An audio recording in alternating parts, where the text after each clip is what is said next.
ಹಲಸಿನ ಹಣ್ಣು ನೋಡಿದರೆ ಬಾಯಲ್ಲಿ ನೀರು ಬರುತ್ತಲ್ವ. ಹಾಯ್ ಹಲೋ ಎಲ್ರಿಗೂ ನಮಸ್ಕಾರ. ಎಲ್ಲರೂ ಹೇಗಿದ್ದೀರಾ? ನಾನು ಚೆನ್ನಾಗಿದ್ದೀನಿ, ನೀವೆಲ್ಲರೂ ಚೆನ್ನಾಗಿದ್ದೀರಾ ಅಂತ ಭಾವಿಸ್ತೀನಿ. ಹಲಸಿನ ಹಣ್ಣು ಜಾಸ್ತಿ ಇದ್ದರೆ ಈ ಥರ ಬಿಡಿಸಿ ಡಬ್ಬಿಯಲ್ಲಿ ಹಾಕಿ ಫ್ರಿಡ್ಜಲ್ಲಿ ಇಟ್ಕೊಳ್ತೀನಿ. ಐಸ್ ಕ್ರೀಮ್ ಎಲ್ಲ ಇಡ್ತೀವಲ್ಲ ಅಲ್ಲಿ ಇಟ್ಕೊಂಡ್ರೆ ಇದೇ ಥರ ಇರುತ್ತೆ.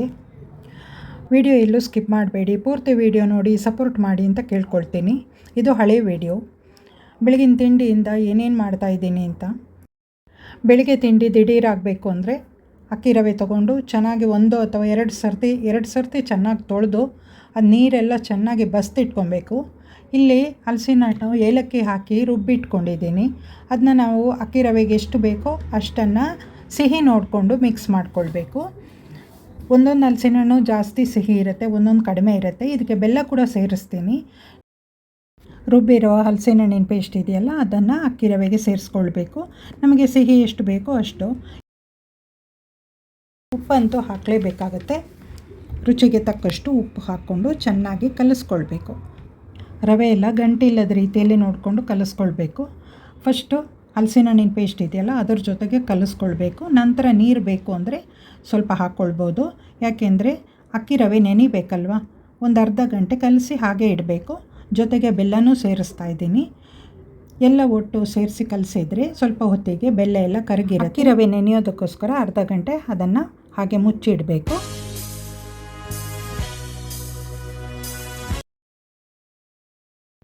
ಇವಾಗ ಒಂದು ಪಾತ್ರೆಯಲ್ಲಿ ನೀರಿಟ್ಟು ನೀರು ಚೆನ್ನಾಗಿ ಕಾಯಲಿಕ್ಕೆ ಇಡ್ತೀನಿ. ತೆಂಗಿನಕಾಯಿ ತುರ್ಕೊಳ್ಬೇಕು. 2 ತಟ್ಟೆಗೂ ತುಪ್ಪ ಹಚ್ಚಿ ಇಟ್ಕೊಳ್ತೀನಿ. ಹಿಟ್ಟು ಹಾಕ್ಲಿಕ್ಕೆ ಒಳ್ಳೆಯದಾಗತ್ತೆ.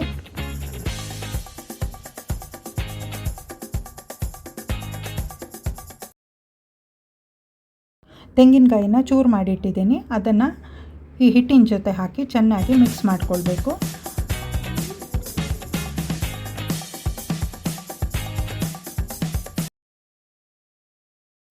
ರವೆ ಎಲ್ಲ ಚೆನ್ನಾಗಿ ನೆಂದಿದೆ.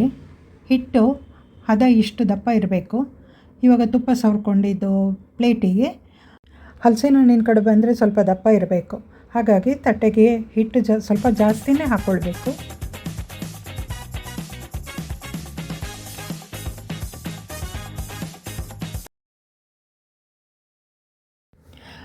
ಇವಾಗ 10 ನಿಮಿಷ ಹೈ ಫ್ಲೇಮಲ್ಲಿಟ್ಟು ಆನಂತರ 10 ನಿಮಿಷ ಲೋ ಫ್ಲೇಮಲ್ಲಿಟ್ಟು ಬೇಯಿಸಿದರೆ ಸಾಕಾಗುತ್ತೆ. ಹಿಟ್ಟು ಚೆನ್ನಾಗಿ ಬೆಂದಿರುತ್ತೆ.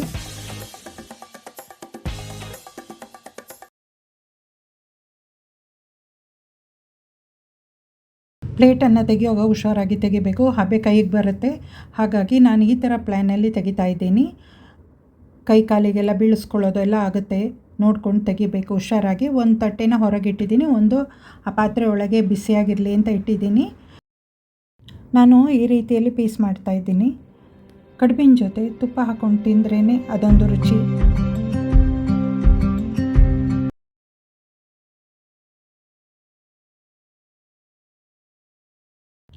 ಹಲಸಿನ ಕಡುಬು ಇಷ್ಟು ದಪ್ಪ ಇರಬೇಕು, ಚೆನ್ನಾಗಿ ಬೆಂದಿದೆ ಮತ್ತು ಗೂಡಾಗಿದೆ.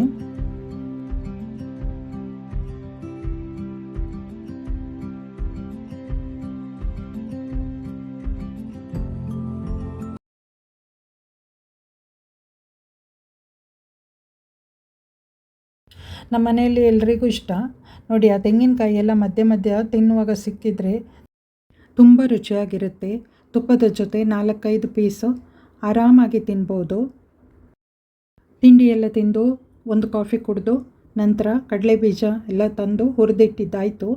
ಇವಾಗ ಅದನ್ನ ತಣ್ಣಗಾದ ನಂತರ ಡಬ್ಬಿಗೆ ತುಂಬಿಟ್ಕೊಳ್ಳೋದು. ಹಾಗೆ ಇಟ್ಟರೆ ಹುಳ ಬರುತ್ತೆ ಅಂತ ನಾನು ಮುಂಚೆನೇ ಈ ರೀತಿ ಮಾಡ್ಕೊಳ್ತೀನಿ.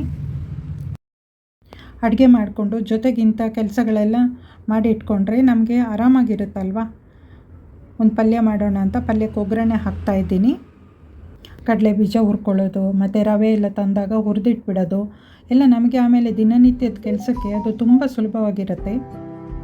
ಎಲ್ಲ ಮನೆಯಲ್ಲಿ ಹೆಂಗಸರು ಈ ರೀತಿ ಮಾಡಿಟ್ಕೊಂಡಿರ್ತಾರೆ.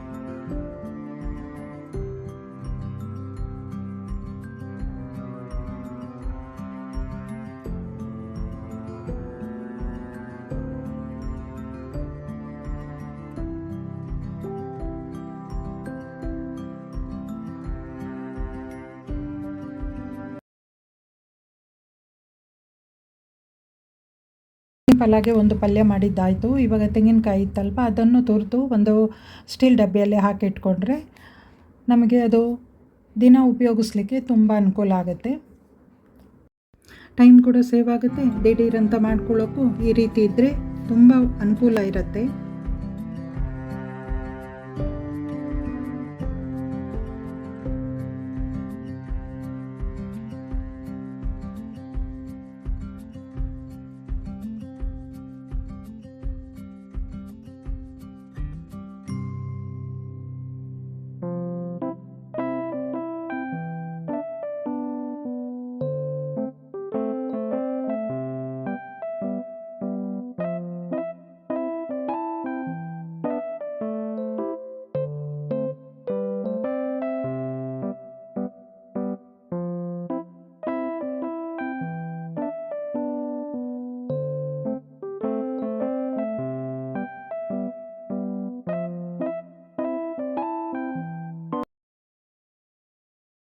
ತೆಂಗಿನಕಾಯಿನೆಲ್ಲ ತುರಿದು ಸ್ವಲ್ಪ ಸಾಂಬಾರಿಗೆ ಹಾಕ್ಕೊಂಡು ಮಿಕ್ಕಿದ್ದನ್ನು ಫ್ರಿಡ್ಜಲ್ಲಿ ಎತ್ತಿಡ್ತೀನಿ.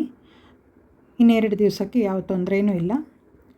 ಇವಾಗ ಜಾಗ ಎಲ್ಲ ಧೂಳಾಗಿರುತ್ತಲ್ವ, ಅಂದರೆ ತೆಂಗಿನಕಾಯಿ ಪುಡಿ ಎಲ್ಲ ಬಿದ್ದಿರುತ್ತೆ, ಅದನ್ನೆಲ್ಲ ಒರೆಸಿ ಕ್ಲೀನ್ ಮಾಡ್ಕೊಳ್ಳೋದು.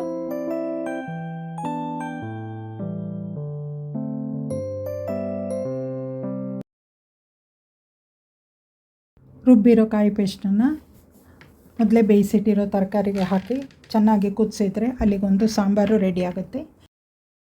ಮನೆಗೆ ಈ ರೀತಿ ಬೆಲ್ಲ ತರೋದು ಬಕೆಟ್ ಬೆಲ್ಲ ಅಂತ ಇದು ತುಂಬ ಚೆನ್ನಾಗಿದೆ. ಕಲ್ಲು ಮಣ್ಣೆಲ್ಲ ಏನೂ ಇರಲ್ಲ. ನಾನು ಬೆಲ್ಲನೆಲ್ಲ ಈ ರೀತಿ ಕಟ್ ಮಾಡಿ ಇಟ್ಕೊಳ್ತೀನಿ. ಕಾಫಿಗೆಲ್ಲ ಇದನ್ನೇ ಉಪಯೋಗಿಸೋದು. ಮತ್ತು ಏನಾದರೂ ಸ್ವೀಟೆಲ್ಲ ಮಾಡಬೇಕಿದ್ರೆ ದಿಢೀರಂತ ಅದನ್ನೆಲ್ಲ ಪೀಸ್ ಮಾಡಿ ಇಟ್ಕೊಂಡಿರೋಕ್ಕಾಗಲ್ಲ. ಮೊದಲೇ ಪೀಸ್ ಮಾಡಿಟ್ರೆ ಆರಾಮಾಗಿ ಉಪಯೋಗಿಸೋದಕ್ಕೆ ಅನುಕೂಲ ಆಗುತ್ತೆ.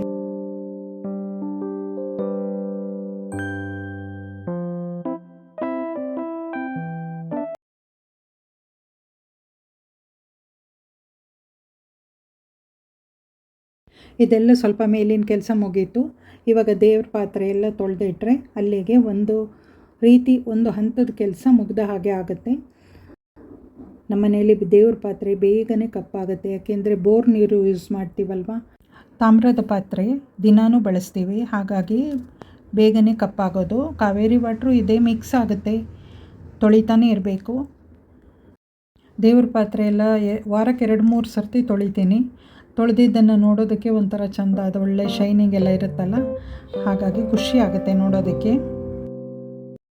ದೇವ್ರ ಮನೆಯೂ ಕಳೆಯಾಗಿರುತ್ತೆ.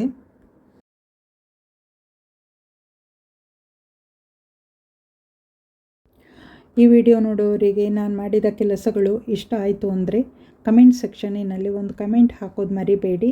ಹಾಗೆ ಒಂದು ಲೈಕ್ ಕೊಡೋದು, ಹೈಪ್ ಕೊಡೋದು ಕೂಡ ಕೇಳ್ಕೊಳ್ತಾ ಇದ್ದೀನಿ. ಹೊಸಬ್ರು ಸಬ್ಸ್ಕ್ರೈಬ್ ಮಾಡಿಕೊಂಡು ವಿಡಿಯೋ ನೋಡಿ ಅಂತ ಕೇಳ್ಕೊಳ್ತೀನಿ. ಸಪೋರ್ಟ್ ಮಾಡಿ, ಶೇರ್ ಮಾಡಿ. ನಂತರ ಬೆಲ್ ಐಕಾನ್ ಪ್ರೆಸ್ ಮಾಡೋದು ಮರಿಬೇಡಿ. ನೋಟಿಫಿಕೇಷನ್ ಬರುತ್ತೆ ನಿಮಗೆ. ನನ್ನ ಸಿಂಪಲ್ ಕೆಲಸಗಳು, ಸಿಂಪಲ್ ಅಡುಗೆ ಹೇಗೆ ಮಾಡ್ತೀನಿ ಅಂತ ಗೊತ್ತಾಗುತ್ತೆ.